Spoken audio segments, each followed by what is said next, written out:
Salam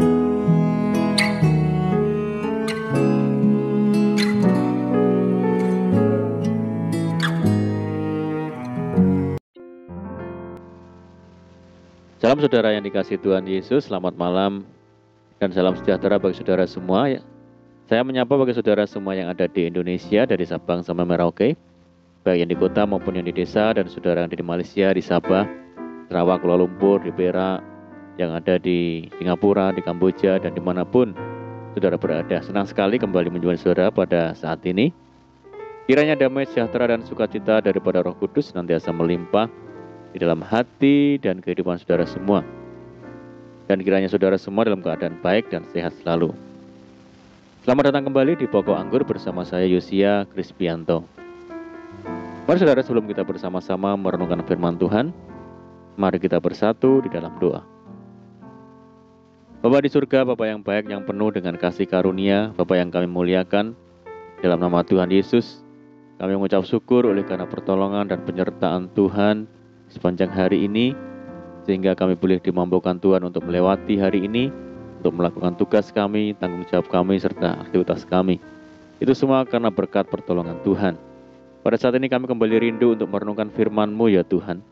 Berbicaralah kepada kami ya Tuhan, urapi kami dan jamah hati kami sehingga kami boleh mengerti dan memahami maksud firman Tuhan. Terima kasih Tuhan. Kami siap merenungkan firman-Mu hanya di dalam nama Tuhan Yesus. Kami berdoa. Amin. Baik saudaraku, kita akan membaca bersama di dalam Mazmur 17 ayat yang ke-8. Peliharalah aku seperti biji mata, sembunyikanlah aku dalam naungan sayap-Mu. Puji Tuhan. Saudara, mata merupakan salah satu anggota tubuh manusia yang sangat penting dan berharga. Sehingga setiap orang pasti akan merawat dan menjaganya dan tidak akan membiarkan dilukai oleh orang lain. Demikian pula hidup kita di hadapan Tuhan, di mana karena Yesus sangat mengasihi kita, maka kita ini adalah merupakan biji mata Tuhan. Sebagai biji mata Tuhan, Dia selalu melindungi kita dan tidak akan membiarkan kita berada di dalam bahaya. Sebab tidak ada seorang pun yang membiarkan biji matanya dilukai oleh orang lain dan akan selalu memeliharanya. Jadi demikianlah setiap kita di mata Tuhan begitu sangat-sangat berharga. Walaupun di sekitar kita ada bahaya, namun Yesus tidak akan membiarkan kita mengalami hal yang buruk serta senantiasa menjaga hidup kita dan perlindungannya sempurna atas kita. Kita tidak perlu takut dimanapun kita berada, sebab Tuhan adalah perlindungan kita, saudara. Saudara, di mata Tuhan setiap kita sangatlah berharga dan istimewa. Tuhan sangat memperhatikan hidup kita sehingga Ia menyediakan masa depan yang baik serta penuh pengharapan bagi kita. Kita tidak perlu khawatir lagi akan masa depan kita, sebab Tuhanlah yang akan menjamin masa depan kita.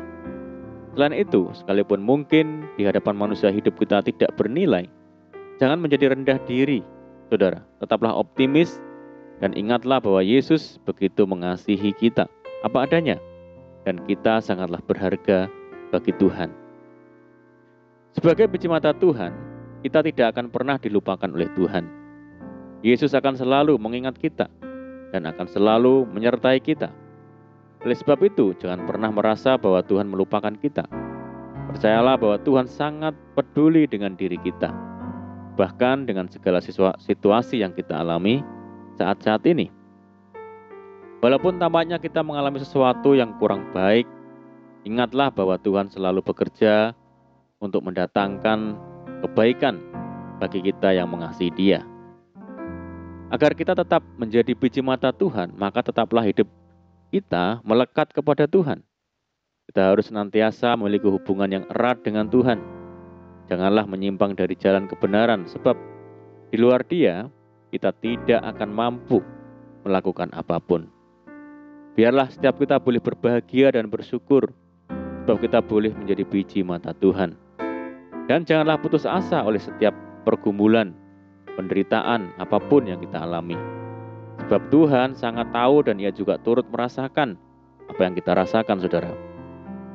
Tuhan akan memberikan pertolongannya kepada kita. Tuhan memiliki rencana yang terbaik bagi kita. Dan Ia akan memberikan kemenangan bagi kita. Saudara, di dalam Ulangan pasal 32 terdapat nyanyian Musa yang mengagungkan perbuatan Tuhan yang ajaib, sekaligus menjadi sebuah tanda peringatan kepada bangsa Israel yang sangat tegar tengkuk pada masa itu. Nyanyian Musa ini merupakan kehendak dan perintah Tuhan yang wajib diajarkan supaya bangsa Israel akan mengingat perbuatan dan kasih setia Tuhan. Bahkan saat mereka berubah setia kepada Tuhan yang telah melepaskan mereka dari masa-masa kesesakan. Tuhan mau setiap dari kita menyadari satu hal ini, saudara, bahwa kasih setianya tidak akan pernah berubah dan beranjak, sekalipun manusia berubah setia dan selalu berlaku serong kepadanya. Tuhan menganggap kita bagaikan biji matanya, yang artinya kita berharga dan mulia dan sangat dikasihinya. Bahkan bukti nyata ia tunjukkan melalui kedatangan Yesus Kristus, yang adalah firman Allah yang hidup, datang ke dunia menjadi manusia untuk menyelamatkan setiap dari kita yang adalah umat berdosa. Harga sebuah dosa sangatlah sadis, saudara. Nyawa ganti nyawa. Dan Yesus merelakan nyawanya menggantikan diri kita dengan dirinya. Saudara, ketahuilah bahwa untuk mujizat kesembuhan, bahkan mujizat pemulihan dari kuasa jahat, tidak membuat Yesus harus mati untuk diri kita. Akan tetapi untuk pemulihan relasi kita atau hubungan kita dengan Allah, bahkan menyangkut keselamatan hidup kekal kita, Yesus wajib membayar dengan nyawanya sendiri. Jikalau demikian, bagaimana mungkin kita masih sering protes dan menyalahkan Tuhan saat tekanan atau keadaan hidup ini tidak begitu baik? Pencobaan yang kita alami tidak pernah melebihi kekuatan kita, karena Tuhan telah mengalahkan maut dan dosa. Selama kita terus terkoneksi dengan Tuhan, di sanalah waktunya kita akan melihat kemuliaannya dinyatakan bagi kita. Saudara, mari belajar memberi rasa syukur atas kasih-Nya, pengorbanannya dalam hidup kita. Jadikanlah Tuhan Yesus satu-satunya harta dalam hidup ini, sebab Ia layak menerima segala yang terbaik dalam kehidupan kita. Amin, puji Tuhan. Mari kita berdoa. Bapa di surga, Bapa yang baik, Bapa di dalam nama Tuhan Yesus, terima kasih buat firman-Mu. Tuhan, ajar kami untuk senantiasa mensyukuri segala kebaikan Tuhan. Tuhan yang menjadikan kami seperti biji mata Tuhan. Tuhan yang memelihara hidup kami, menjagai kami, bahkan menyelamatkan kami. Ajar kami untuk senantiasa melekat dan hidup berkenan kepada Tuhan. Terima kasih Tuhan. Mari Tuhan meteraikan firman-Mu dalam hati kami.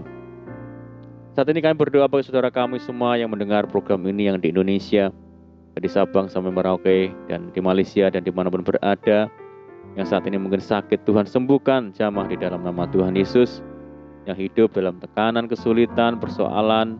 Mari ya Tuhan, berkati, pulihkan hidup mereka. Tuhan memberkati mereka dalam rumah tangga, dalam pekerjaan, bisnis, usaha, pendidikan, dan apapun yang dikerjakan.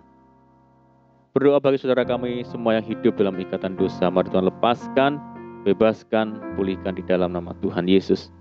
Dan berdoa bagi bangsa kami, Indonesia, saat ini menghadapi pandemi. Mari Tuhan berikan pertolongan-Mu, pemulihan-Mu, belas kasihan Tuhan bagi bangsa kami, bagi negeri kami, Indonesia. Terima kasih Tuhan, ini doa kami percaya Tuhan mendengar seruan doa kami hanya di dalam nama Tuhan Yesus. Kami berdoa. Amin. Puji Tuhan, saudara, kita sudah berdoa. Saya percaya saat ini kita dikuatkan dan diberkati. Mari kita tetap semangat di dalam Tuhan. Jangan berputus asa, tetap berdoa, bersukacita senantiasa. Sebab di dalam Tuhan kita sanggup melakukan segala perkara. Saya ucapkan selamat malam dan selamat beristirahat. Doa saya menyertai saudara semua. Tuhan Yesus memberkati. Haleluya.